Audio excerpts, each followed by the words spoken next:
What does it mean to embrace your desires without shame? In this powerful conversation, Neha Bhat, sex therapist and author of Unashamed, joins Bushra Ahmed, executive editor at HarperCollins India, to talk about breaking taboos, healing from trauma, and reclaiming sexuality with honesty and courage.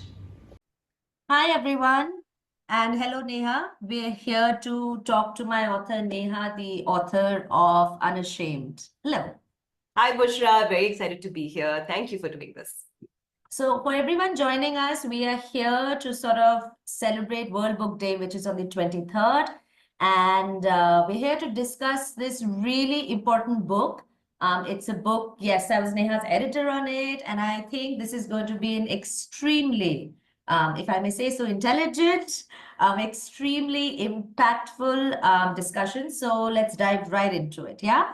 Yes, excited, Bushra. So Neha, let's just put a focus and light on the title itself, right? It is a very out there title word, unashamed.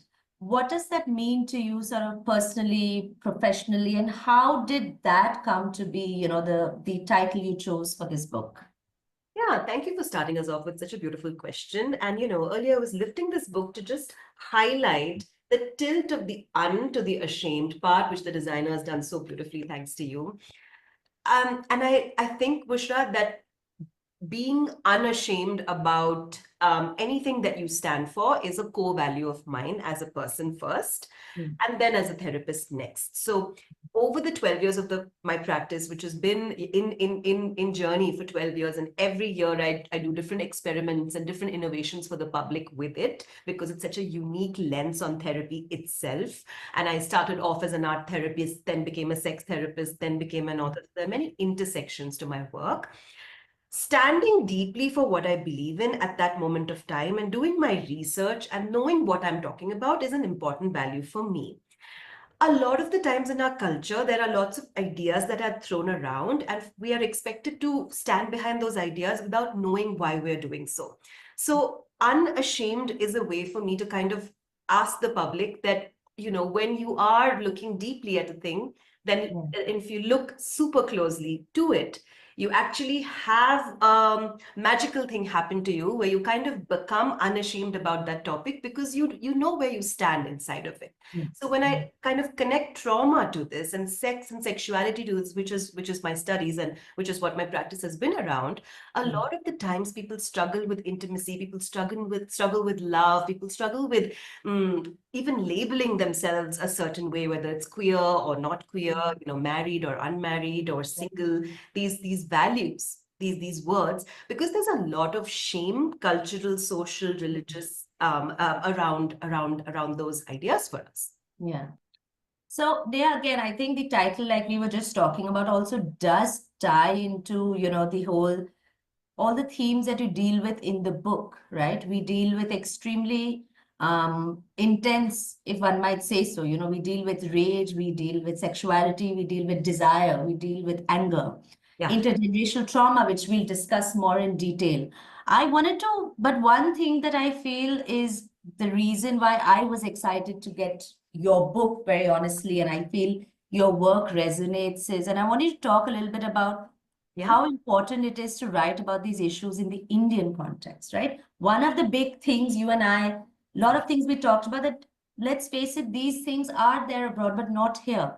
So what, as a therapist, I mean, it's a two-part question. As a therapist, why did you decide to write on these issues?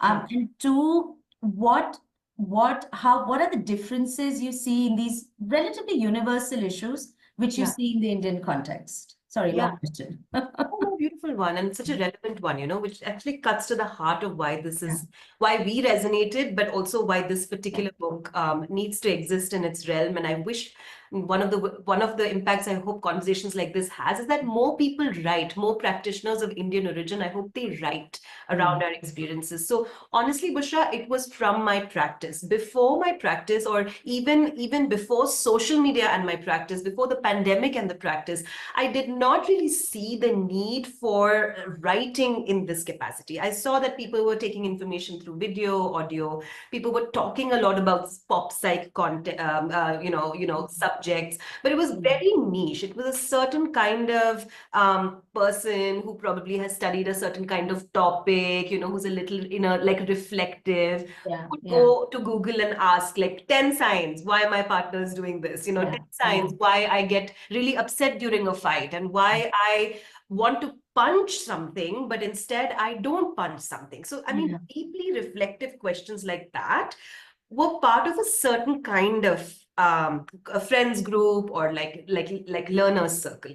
So those was some of my clients. They would be highly reflective people who would even access someone like me, to know yeah, that a sex therapist, Indian sex therapist exists outside of social media. You would have to do your own work. It's only when 2020 happened that, when the pandemic hit, I saw this total shift in culture. I saw that that finally concepts I was talking to my friends about were resonating in the collective. yeah, People were children, like I'm saying children, young adults were not only bringing themselves, but their family members to therapy and saying, I want my mother and I to talk about this deeply because she's read a psychology book, but she doesn't understand that she sometimes responds in a trauma response way. mm, So when that started happening, two things happened. One is I saw a lot of use of labels. Oh, I'm triggered because you're yeah, wearing a white kurta. And yeah, and I had to tell my clients, you're probably uncomfortable, but trigger is a different thing. mm. Like trigger is a much more serious word for something Stronger, that yeah, you're yeah, much yeah, stronger. And the second thing that happened was there was an openness. Of course, like mm, lots of us therapists had wait lists and wait lists for years and years, which couldn't fill. And then I saw a gap in not being able to refer my clients to other therapists as well because they were not Indian focused. They were not focused on the cultural context here.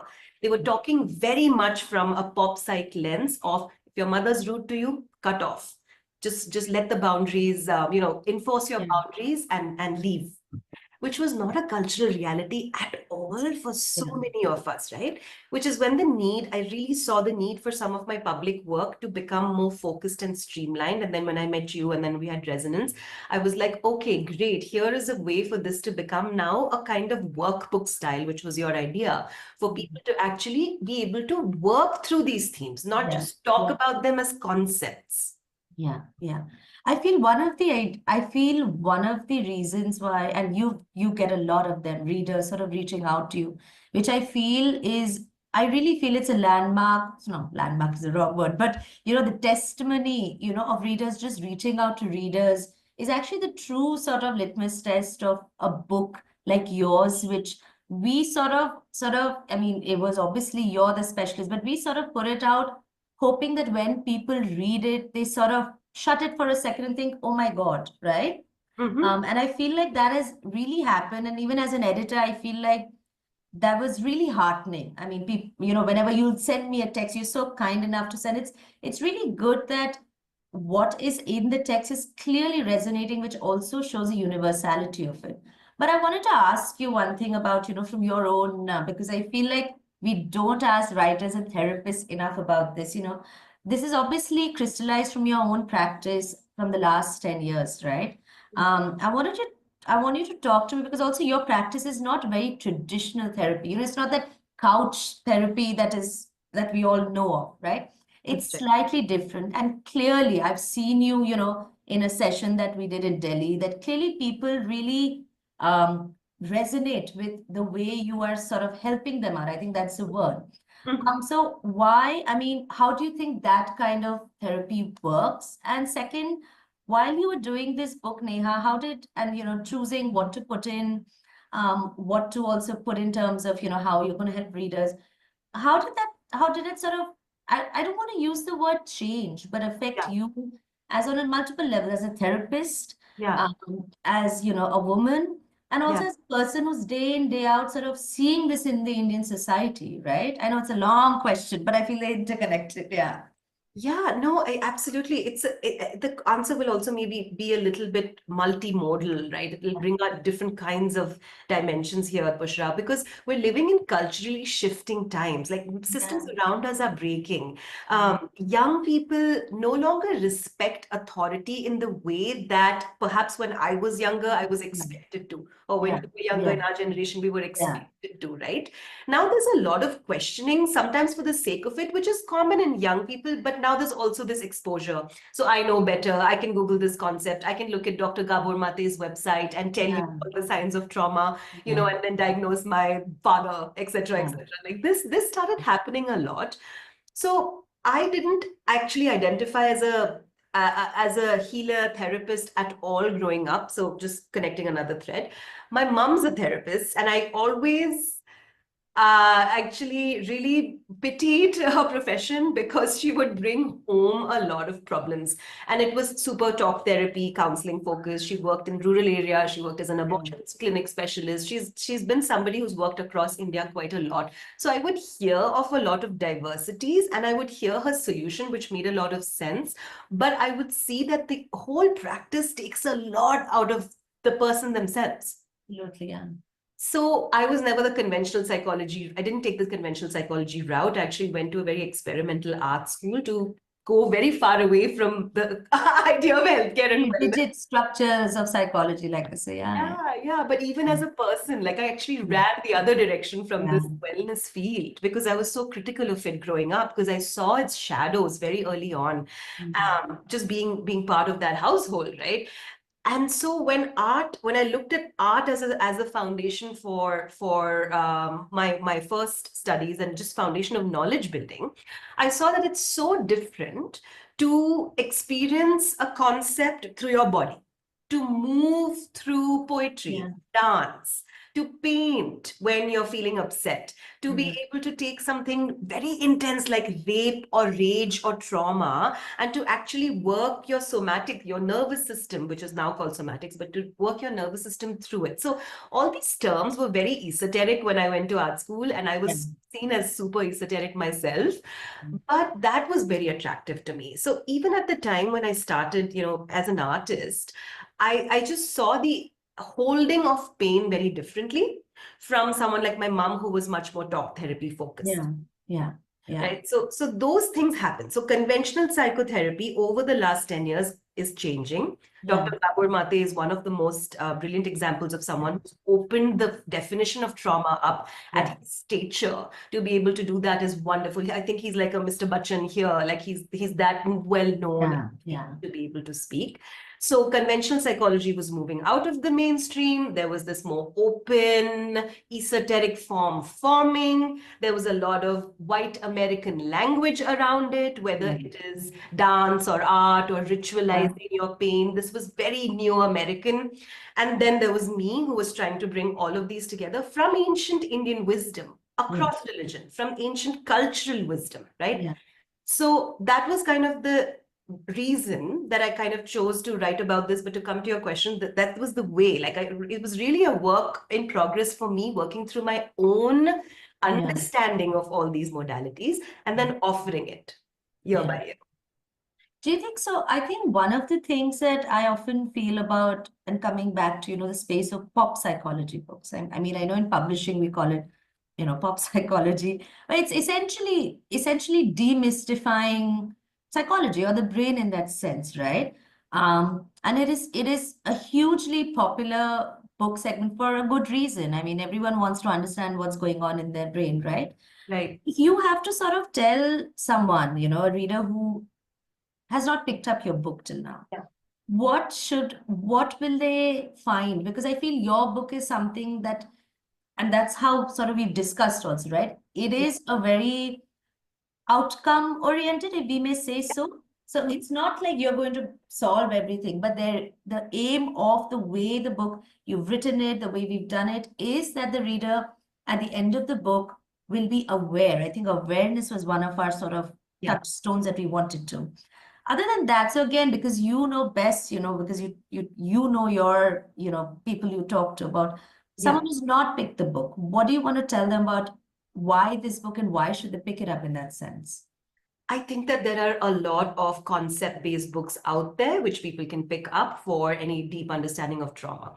I think there are pop psychology books out there for any touch surface understanding of traumas. And I don't mean to criticize surfaces are Yeah. important too. Yeah. This is not that. This is a practical handbook almost with exercises at the end of each chapter, which is also one of your brilliant ideas. I think that works super well for this, for this way of offering such an intense topic to the public. So if someone picks this up, what they perhaps may not expect is what they will get. They will not only get awareness, I think, but they will also find some clarity towards their own trauma if they actually do the exercises at the end.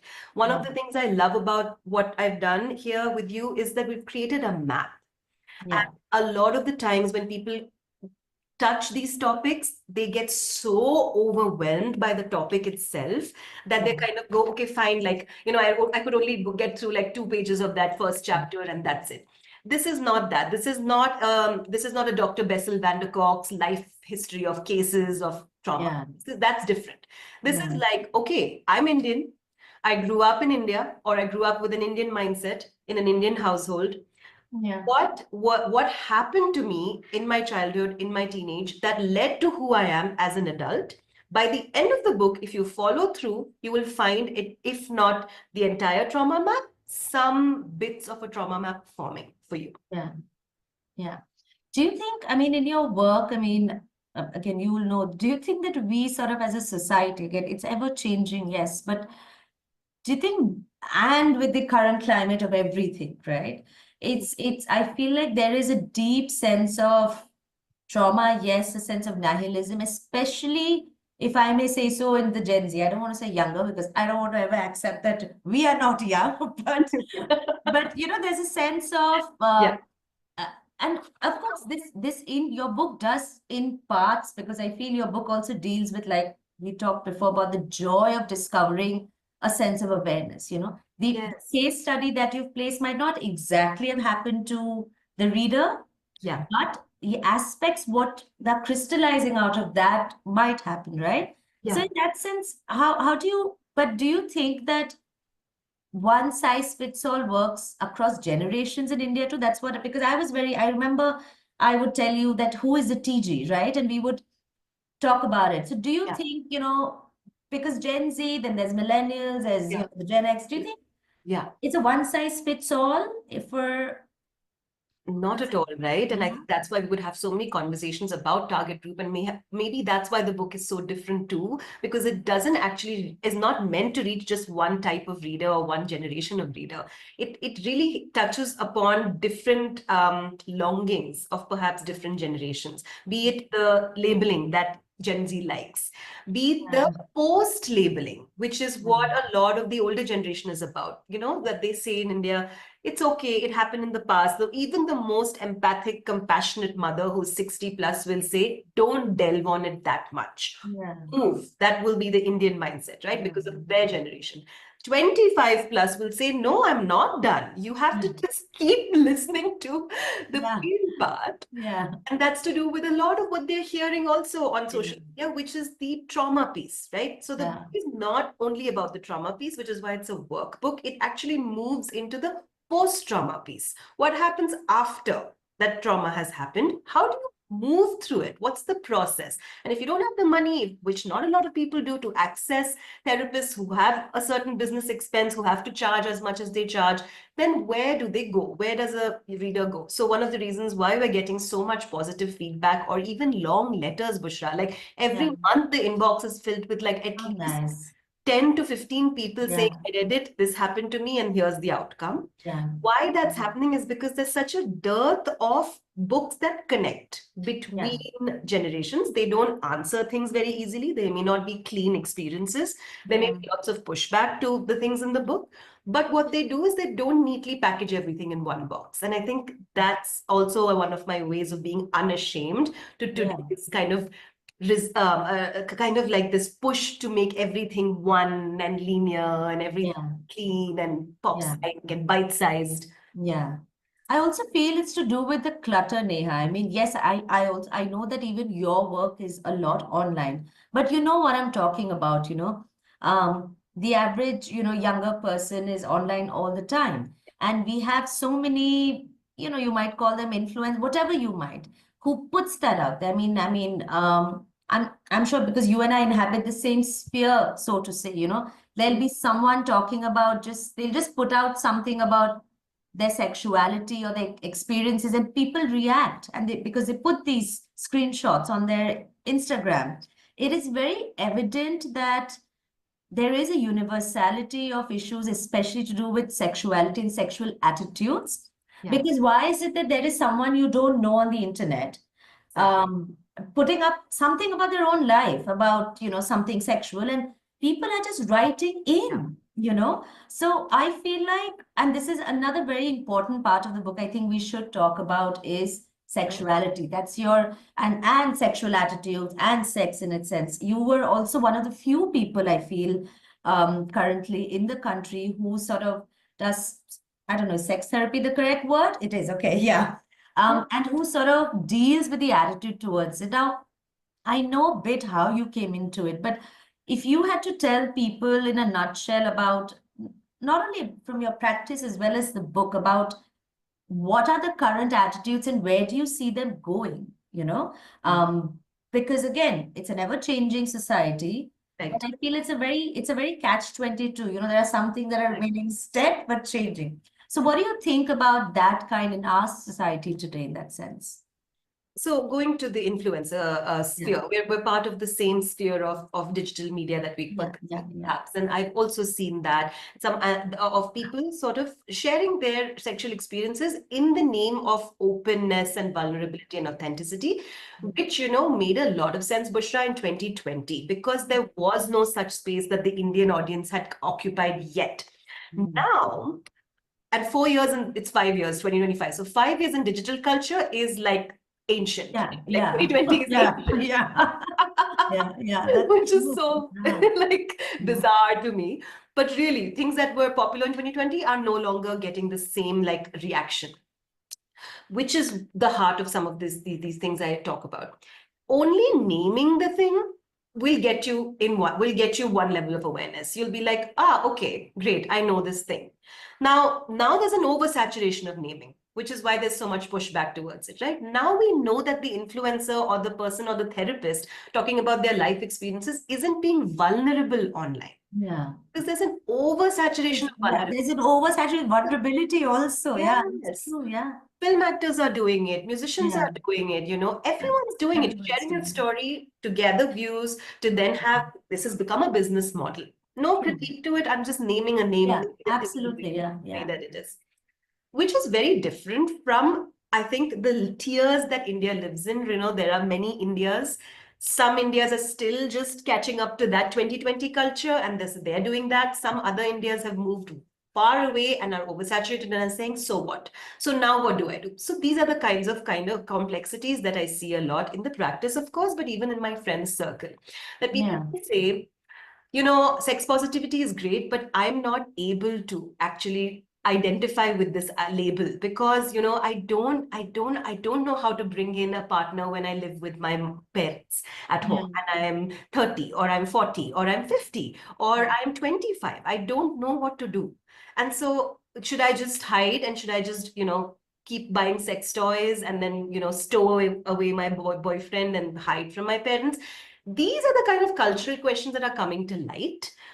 That the influencer space has not caught up to, because you need expertise for that. You need to work with people for that, right? Like you need to have real life experiences. So which is why I do a lot of talking about with younger therapists, and I don't mean younger by age, younger in practice or clinical age, or I bring in different kinds of therapists to talk about this problem from a different lens, to say, perhaps we need to now put an end to this saturation of digital media and actually take these questions and work through them, whether it's online or whether it's in practice in real life, in your culture, in your friends network. So which is why a lot of this book is also has those exercises of read a passage to your friend, Yeah.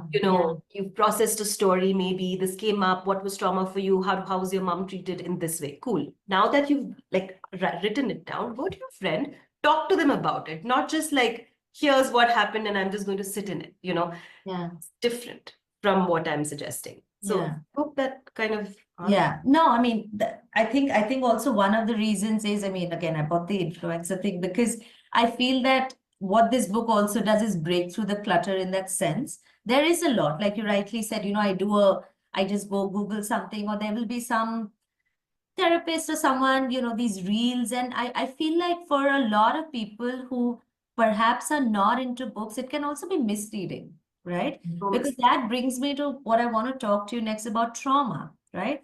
Trauma is such a band-aid about word right now, Yeah. but I don't think, and I feel people see it in the most extreme definition, right? Yeah. So a physical trauma or a very visible emotional trauma to an incident as such. Yeah. But I feel like trauma is so much more, right? Yeah. It's got so much, I mean, in terms of its intensities, triggers, if I may use that word. Sure, you yeah. know.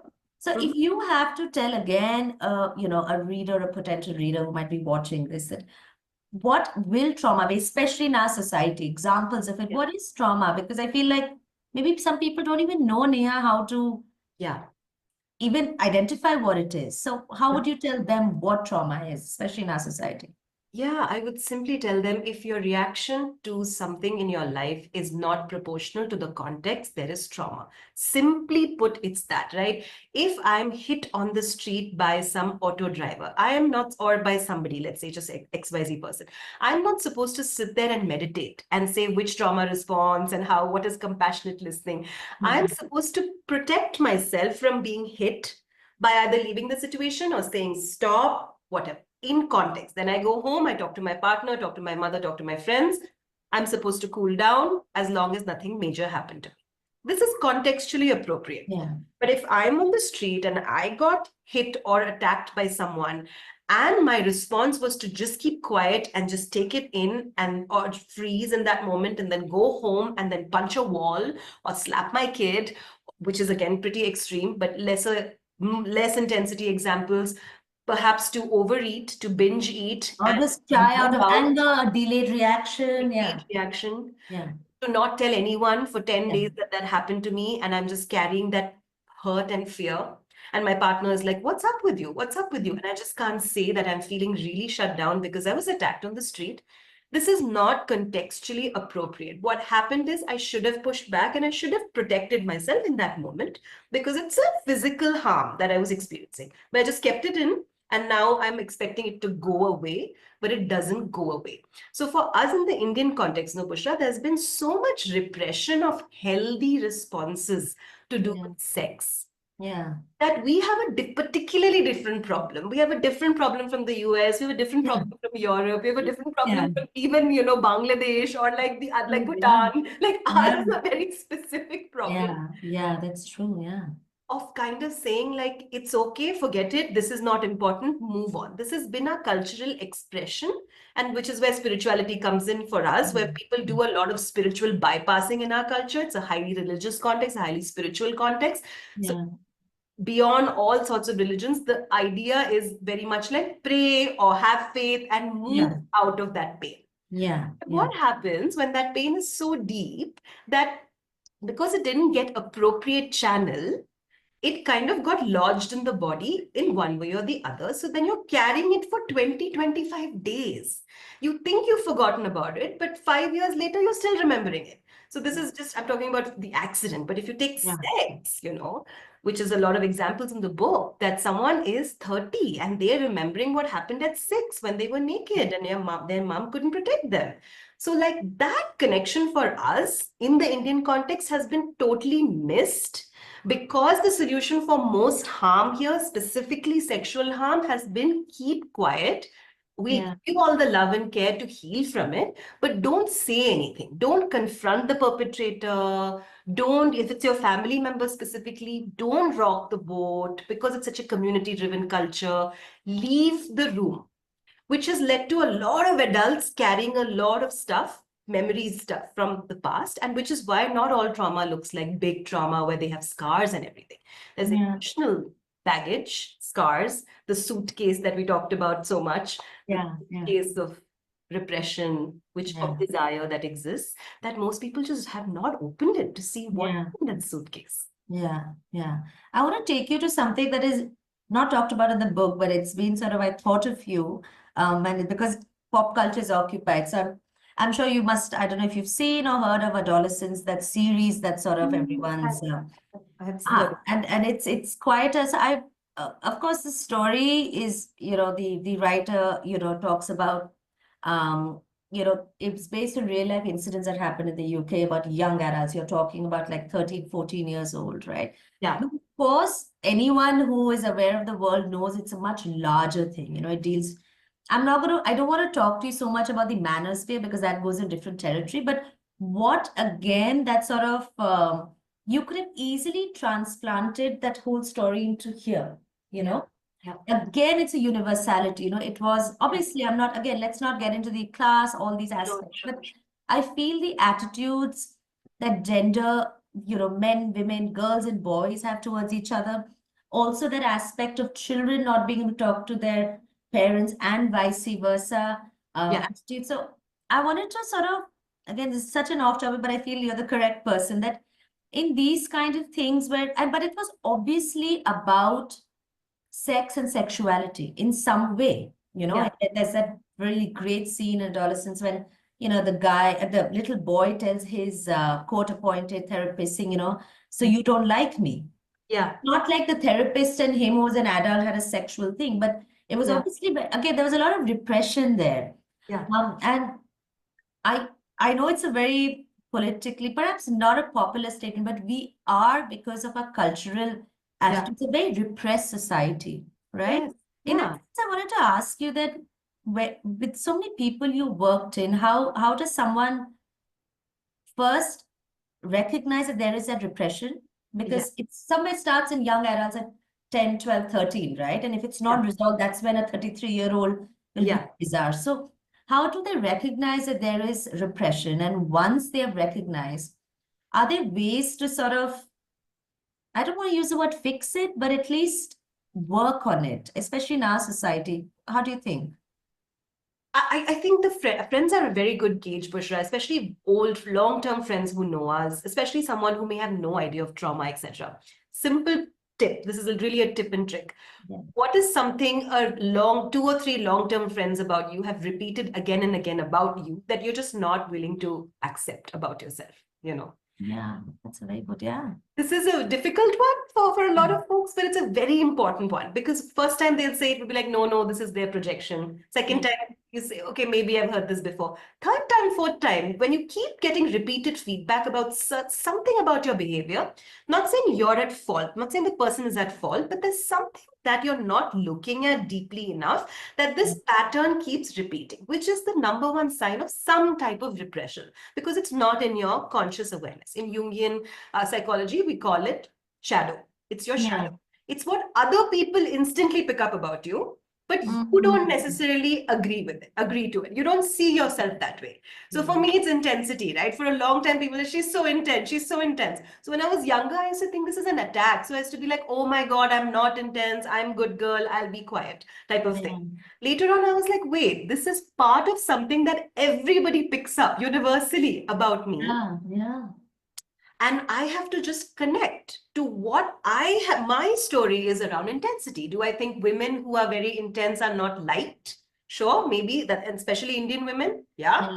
Or do I think women who are too intense come off as arrogant? Yeah, perhaps. I don't see myself as arrogant, but they come off as. So this is the inner work of actually making friends with that part. Yeah. Other people pick up on you, but you don't, right? And so it takes a little process. Once it does, it's no longer repressed.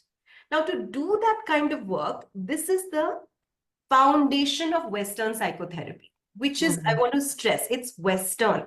It comes from the West. It is a mind-focused modality of looking at the bits and pieces of your psyche and making sense with it. Eastern ways of healing, Eastern modalities are not, they do not cut and slice upon the psyche. They're super large. They're large, expansive worldviews, whether it is some meditation ritual or yoga and yogic culture, whatever it is, Reiki, pranic healing, all these Eastern modalities. They are very large and holistic. So now we have this kind of clash going on in a way. So in a way, when you're reflecting on the series also, there are some universals and there are some individuals, which are cultural contexts, right? And right now there's so much clutter that it's all overstimulation. So a lot of people are directionless in terms of where do I go? Is therapy nonsense? Or is esoteric somatic work nonsense? It's all pseudoscience. Like you have all these words and labels that are put upon. Absolutely, yeah.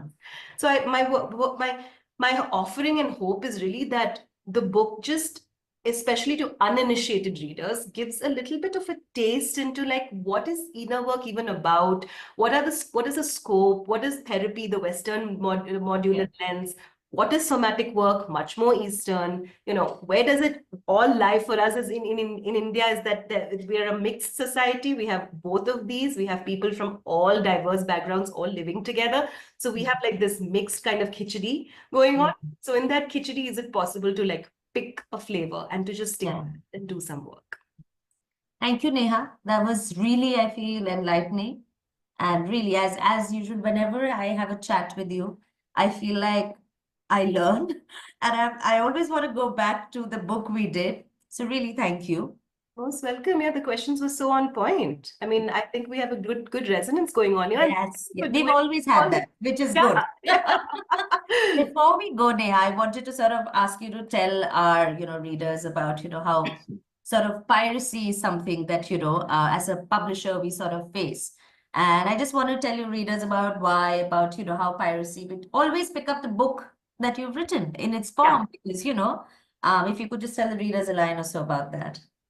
Yes, I mean, readers, it's a lot of work to publish a book. It's from the beginning to the end, and it's not a very lucrative, you don't do it for lucrative reasons to start, right? You do it because for me, this is a service-oriented book. It's a book to get my tools and techniques out there for people in a field that I've worked in, with an editor who understands deeply. So it's from the editor's perspective, it's a lot of work. From my author's perspective, it's a lot of work. So the payoff is not in the money or the royalties at all. It's very much in the impact and the intent. So hence, the least a reader can do is to pay the authentic market price for it and to not pirate, because it really does a disservice to the intent of the work. All right, Neha. Thank you. Thank you so much. Most welcome. Thank you, Bushra. All right. Bye-bye. Bye.